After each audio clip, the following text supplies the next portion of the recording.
Everybody and welcome on Tunis International Radio. You are listening right now to the daily edition of English language program presented by Huda bin Sheikh in our Studio 1 with my colleague Faisal Halili for the technical engineering. I hope you're having a great time on this very special day. It's sometimes rainy, sometimes sunny, but that's fine. Okay, we are enjoying that as far as we have the sun shining, and that's bringing a little bit of warmth into our hearts. Today we are going to dive into a very important topic. It's about digital transformation, and for today, digital transformation is no longer an option. It's a must. We have to do it. The whole world are into this technology and emerging technologies. Today we are into the AI everywhere, in farming, in industry, in business too. So how can we succeed digital transformation in certain businesses? And this is what we are going to talk about. Especially, we are going to have a focus on AI. For this, I would like to thank our guest, this expert. He is actually a lead transformation officer, author, trainer. He has almost 15 years of experience in this field. So I would like to thank Mr. Ahmed Fessi for his wonderful book, because today we're going to talk about his book entitled Digital Transformation: How to Lead Business Transformation Through Digital Platforms and AI. That's really tough, guys. Welcome in our studio, Ahmed. Thank you for having me. It's great to be here in RTC with you. Thanks for the invitation. Thank you for accepting the invitation, because actually this is the second book, as you told me. We missed our first book, but we are going to invite you for the third book anyway. So this book, it seems that it is a kind of a comprehensive guide that can teach people and provides them with knowledge about digital transformation, how to succeed the business digital transformation, what are the things to avoid, what are the things that you can learn. So it seems that it is a culmination of your whole experience in the field. So can you give us an idea about this book? How did it come to you, the idea of writing the book? Is it part of kind of sharing between experts, you and other people, other professionals in the field of digital transformation, or do you intend it for other specific audience? So when I started my career around 15 or 16 years ago, I started in the telecommunication industry, then moved to the mobility and transport, and later to the fintech. But something came very commonly is that digital transformation projects are super tough, and making them succeed is really a challenge. And each time we are working on such projects, it's a lot of effort and a lot of complexity. When I looked at the numbers, there are some studies, including one from McKinsey, that shows that 70% of the digital transformation projects actually fail or do not deliver the real value to the businesses or organizations. So I wanted to go into this topic, try to unpack it, and try to break it into pieces and see how we can make those projects succeed. And it's super interesting because when we look into details, we might think intuitively that the issue might be around the technology, but actually in many cases, the complexity is making the people adopt that technology and have the change management work correctly. And in many cases where we fell short is not that we are not able to deliver the technology, it is we're ensuring that it is adopted by everyone and we are onboarding everyone efficiently in the process. So I went from that and tried to move in a place where I try to list the various digital platforms, the various approaches, and how we can make this work, both from technical perspective, from process perspective, but also change management and people perspective. Good. So what we can understand is that the book is not that into technical parts, but it is kind of a learning experience that you are offering for the reader. Right. So I think the book is accessible to a wide audience. Students can learn from it. Professionals can learn from it. It is accessible in the sense that it is written in simple language. It goes into some technical details because we need also to understand some of the platforms. So we speak about automation, we speak about data platforms and about AI platforms, and we see how we can leverage those platforms efficiently to drive a successful digital transformation. Okay, so let's make it clear. So there are many important notions that we have to understand. So data and AI, so they are two closely connected notions, let's say. Right, and we can start there. That's super interesting. When we look into AI today, we just see some tools like ChatGPT. You go, you enter a question, you get an answer. It seems surprisingly great. But if you look into what is under the hood, we can find that these models have been trained on a lot of data. So let's take first basic AI. So AI is a field where we try to mimic human brains and we try to mimic how humans do and try to make systems do that. So we go to a system, we show them a photo of 1,000 cats, and now I show a cat and a dog, and the system says this is a cat or a dog. So this is basic training, and this is how we do. Even for generative AI, it's a little bit more tricky, of course, and complex, but it is still the same way that it is done. To have generative AI and ChatGPT work, we need a lot of data. All Wikipedia is 3% of ChatGPT 3 training data. So that gives you an idea of how much data did we use. And actually, during years and years, we users of the internet, we have been creating a lot of content on Facebook, on Instagram, on various social media, and we did it for free. And actually that is what unlocked today the systems to be super efficient, because they have huge amount of data on which we can train large language models like ChatGPT and have the systems work. So data actually is what helps fuel AI, of course, with the computing and the cloud and technologies that we have today that allow for better computing. And this unlocks a lot of new use cases, being use cases on healthcare, be it autonomous vehicles, be it a lot of use cases are being available today thanks to AI and data. So that seems so great. It's a world that we have to learn from it so much. So today, as you said, AI is so helpful for people in all fields, and it is being used. And recently in Tunisia, a surgery have been done thanks to AI, and that's really tremendous. But we have to be careful, especially what is worrying today for us.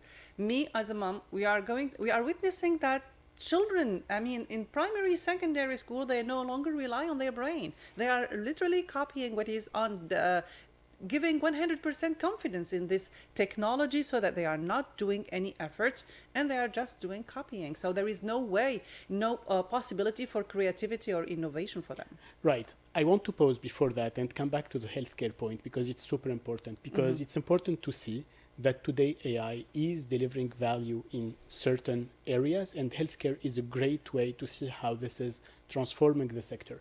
AI today can help accelerate clinical trials. So before we are putting a new medicine on with patients, we must do clinical trials, and AI help accelerate that. We have also seen AI allowing for detecting some diseases early enough so we can have better outcomes for the patients. Also, what we have seen is that it helps us better understand certain diseases so we can better treat them. And one very interesting thing, maybe not very known, but actually there is a Tunisian company that worked during COVID on finding the vaccine for the COVID with major pharmaceutical companies. And that was based on AI to find candidate molecules to cure diseases. So the value is there 100%, and it is there today. It's not tomorrow. This is not science fiction. This is happening. Coming to the impact on education, I think we need to unlock that in two parts. I think that the way, or the classic way of learning, should evolve. The same way that the calculator came, the same way that computers came. We know that today with the calculator, maybe you no longer need to learn how to multiply three numbers by numbers of 3 digits by a number of 3 digits. The calculator can do that very well. But still, we need to learn that skill. And what we need to do is we need to evolve the programs so they can adapt to AI. And we need also to learn about AI. When we look into some regulations that we have in other countries, in Europe, for example, the EU AI Act, which is one of the first most comprehensive regulation about AI. In its Article 4, it is mentioned that every company should train their professionals on AI. If we go to the US, there has been an executive order some months back that says that all students in K-12, meaning in the primary, secondary school, need to learn about AI and need to develop critical thinking to understand when AI is right and when AI is wrong, because AI can also do a lot of mistakes. Yeah. So yes, today we need to adapt to this new reality, and the education system needs to evolve in a way that incorporates AI as part of the syllabus and curriculum, and that our usage of AI is adapted to that, but also the programs know that AI is available, so now I need to train in a different way to develop other skills, including specifically critical thinking. Exactly. I love this word, critical thinking. Yeah, why not taking all this information? Why not, I mean, managing and coping with all these tools, but let's keep this critical thinking and let's take it for granted that everything is okay and everything is accepted and all ideas are correct, because actually AI can falter, AI has mistakes, but we don't have to keep that. So in the title of the book, from the title, you are explicitly linking the digital transformation with digital platform. And so here for you and AI, so why are why do you consider that these two technologies are lever for successful business digital transformation today? Yeah. First thing, I want to differentiate two notions that we sometimes mix, which are digitization and digital transformation. Mm-hmm. Digitization is basically removing paper and doing that digitally, but you don't improve the process. You can keep the same inefficiencies. Mm-hmm. You just do it online or you do it paperless, but Mm-hmm. that doesn't really change things. Digital transformation is more about how I can solve real problems and bring real value using technology. And when using technology, there are multiple ways of using this technology. And what I advocate in my book is to leverage what we call digital platforms. Digital platforms is basically to try to avoid looking for every problem for a solution, but to take some problems as a whole and try Mm-hmm. to find a solution that serves multiple use cases. And this is what the notion of platform is. So say, for example, that I want to use AI. I'm not going to take one solution to do AI to generate slides and then another one to do AI to solve a problem of accounting and then AI to solve a problem of HR. I'm going to try to build one platform that serves multiple use cases, and that supports removing what we call entropy or disorder in an information system or in a technological system globally, because we try to rely on strong foundation, 4, 5, 6, and I speak about 7 in all in the book. Mm-hmm. And I think that those pieces are the most important to build services on top of them and try to leverage them to deliver use cases to various functions. When we go in some studies, we see that some businesses, or this is a study basically on maybe 5,000 businesses, they rely in, I would say on average, on 150 different solutions to function.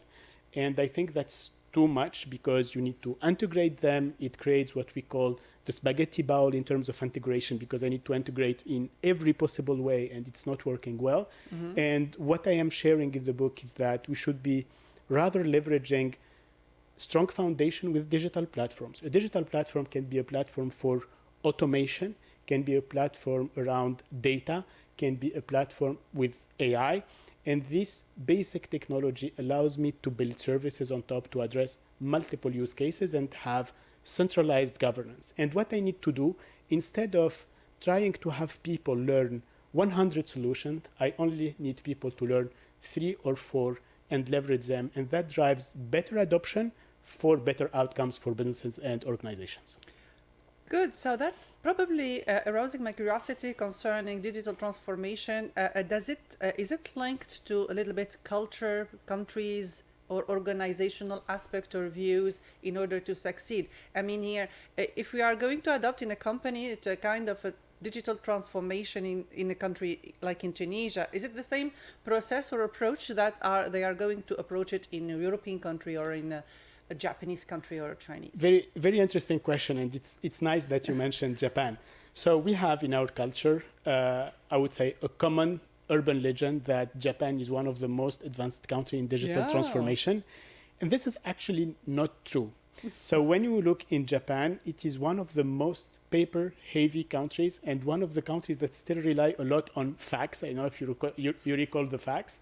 So many countries address it in a very different way. Some are very pragmatic and opportunistic, and some are regulation heavy. So yes, it does depend on the countries, and then it does depend as well on the regulations. But what we have seen is that the sponsorship of these initiatives and the will of putting digital transformation at the heart of the development, and knowing that digital transformation by numbers, by science, we know that it can increase the GDP, it can increase the global value that the country is creating. That being said, I think that from the moment we have that sponsorship, it's something that works. whereas where it's just some small initiatives here and there, it's much more difficult to make it work. So I will more link it to sponsorship at a level of a business or at a level of a country rather than specifically to a cultural thing. Okay, so just another question, another curiosity. So concerning if a system, if a digital transformation does not succeed, what are the major causes behind that failure, let's say? There are some intuitive things like we took a technology that is not fit for purpose. So that can happen a lot. And what's important there is to fail fast. I think that for so long we have been in a way where you need to do it right first time. But I think with digital transformation, it's better to try. If things doesn't work, fail fast and move on. So sometimes it's the technology is not fit. But the main reason where we see that digital transformation does not succeed is the inability to onboard everyone in the organization with this process. And for this to work, it needs very strong sponsorship at the head of the organization. It needs very strong adoption and change management programs. We need to train people. We need to almost force people on using this technology because it will improve their day-to-day. But at the same time, we need to reassure people that that system or AI or will not take their job, because there is this concern as well. Yes. We hear about this a lot, and in every conference I have been, I'm always getting this question: is AI taking job X, Y, and Z? And the simple answer to that today is that AI is not taking your job, but someone who knows AI might take your job. Or someone who knows digital transformation might know your job. Or someone who is more adaptable and more ready to adopt new technologies might take your job. And that's, I think, is more a requiem of people to keep curious, learn new things, and adopt this technology because they are here to stay. They are providing efficiency, they are providing value. So why deprive ourselves from using them? We should use them responsibly, efficiently, and help people in the process and onboard them. Fantastic. You're right to the point. Your ideas are so clear. So we are learning so much from you, Ahmed. Concerning digital transformation and technology, we are witnessing that things are really evolving so rapidly. How do you see digital transformation in a couple of years? Today, or this decade is really focused on AI. After AI, what is the possibility that we can have in the future? So I think we still have a lot of things to do in AI. What we have today in terms of AI, we might think that it is reasoning, but it's not reasoning. It is just reproducing patterns. It is just giving back what the system has learned, but is not creative. So one of the things is to see if AI can really reach a level of creativity. And then there are other notions of AI, general intelligence, artificial general intelligence, and artificial superintelligence, where multiple labs, including OpenAI, are working on it. And this basically means systems that are much more evolved than just ChatGPT, and systems that can really do things. Like this is coupled with robotics and so on. I think this is one technology that we will continue to see evolving over the next decade, at least. And then maybe one of the next big things is definitely quantum computing. So quantum computing is a new way where computing can happen at much larger scales that we have today and with far little energy than we have today. Today, to give you an example, queries with ChatGPT, if you send 50 queries, 50 questions and answers, you are consuming the equivalent of your smartphone charge in terms of energy. And for cooling, you are using half liter of water just for that. So we know that it is consuming a lot of energy and a lot of computing, and that's not sustainable over time. And I think quantum computing being this new technology where we can do more calculations at a higher scale, plus possibly with lower energy, is something that can be really transformative. And one of the things that we see developing, it is still at research level. Google and Microsoft are working a lot on this. And I think maybe in a couple of years, we will be seeing advancement on it. So that's fantastic. And when you brought the idea about energy and water, yes, we need something that is more sustainable and environmental friendly, let's say. As concerning the book, it deals about very interesting chapters. I'm going to mention a few of them: digital transformation, how to get it right, practical guide on robotic process automation, AI platform, how to ensure organizational clarity. The part that I like, it's the truth about AI, its capability and limitation, and how to use it responsibly, how to develop organizational culture, to build cross-functional collaboration, and also it's about cybersecurity fundamentals. 100%. So can you give us an idea about this cybersecurity fundamentals? So cybersecurity today, I think, is the next, or it's already happening today. It's a lot of danger and risk. So everyone needs to protect their assets. In the company I work for today, we handle payments, we handle financial data, and everyone from hackers' side would love to access that information because it gives them leverage and so on. So protecting our system is key, and protecting the privacy also of users and of customers and of employees is fundamental. There has been, I can't tell the number of cybersecurity attacks. There are every second cyber attacks happening. But I would take one specific example to illustrate. A couple of years back, there has been a company in Germany that manufactures bicycles. This company survived World War II, survived the separation of Berlin, survived the wall of the fall of the wall of Berlin, survived the Soviet Union fall, survived all of that, and went bankrupt after a cyber attack. Wow. This is just a simple example. There are studies that says that 52% of companies that go through a major cyber attack is out of business in next 18 months. So it is a true complexity that we have today. Now, AI actually is something that is double-edged. So it works for the good people and for the less good people, which means that today, many hackers are just using AI to magnify, and they use automation to make things quicker and more automated, and that actually gives them a lot of leverage. So we also need, from ethical hacking perspective, or what we call white hat hackers, we need more training around AI. So we should and we must stay one step behind those, before those guys. Exactly. So we need to master these tools, and we need to protect ourselves. Yes, we need to build a better future, but also protect ourselves against these hackers, these bad people. So as concerning the book, it is available on Amazon internationally. So it is very much sold, as you said, in the US. What is good, it is written in English, so everybody can read it. And as Ahmed said, the language is very simple, so it is accessible to any person who is not in the field of digital technology or even into technology. So when you read, you can understand it very easily. I love it.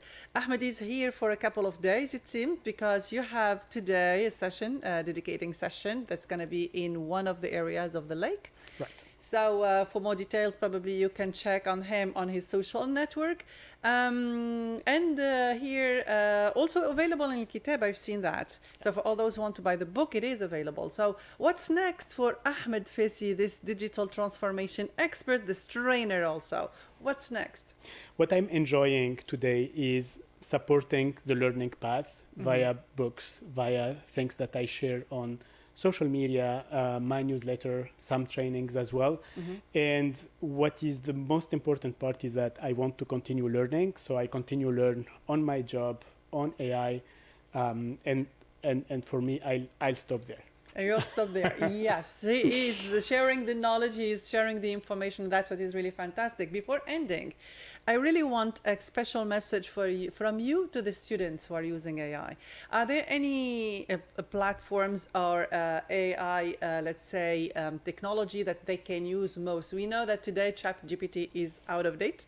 So what are the best AI tools that they can use as students and also as a message for them? Yeah, before that, I want to share that we, in the company in which I work, we recruit in the Tunisian market, and my team is comprised of more than 30 talented Tunisian engineers. The thing that we so see... if you want to join him, he's available on LinkedIn also. You can send messages. 100%. And we continue recruiting, and we continue looking for great talent. And the great talent that we have recruited is really amazing. Like, we've seen students coming out of college or coming out of university with great knowledge, but also already with some experience. And that's what I would like to share today, is that as students, it's important that you get your diploma, for sure, but it's even better that you work on the projects on the side. It can be open source projects, it can be good internships, and that you try the tools by yourself and try to produce new things.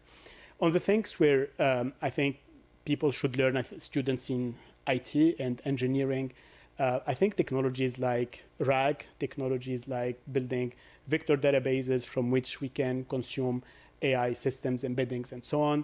Working also a little bit on vibe coding, understanding what it is with tools like Lovable, Replit, all of that. I think all of that is something that is super useful and will help you when you are interviewing for jobs in AI. It's also super important to get a background in data, understanding how I integrate system A with system B, what are the patterns of data integration, because to have AI work correctly, we need clean data upfront, else it is what we call garbage in, garbage out. Either we have clean data and we have good system, or it doesn't work. So that will be my advice, is really to practice, because that is where you remove uncertainties and understand that you have skills that are marketable and hopefully help you land a great job. Land a great job. And of course, so here it is, the piece of recommendation that you are having from our expert today, Ahmed Fessi, lead transformation officer, author, and trainer. He's also the writer of Digital Transformation: How to Lead a Business Transformation Through Digital Platforms and AI. This is the book. It is available in Tunisia, so take the chance to meet Ahmed today in one of the bookstores in the Lake area, but also you can find the book on Kitab or online. Thank you so much, Ahmed. Thank you. Back to music now.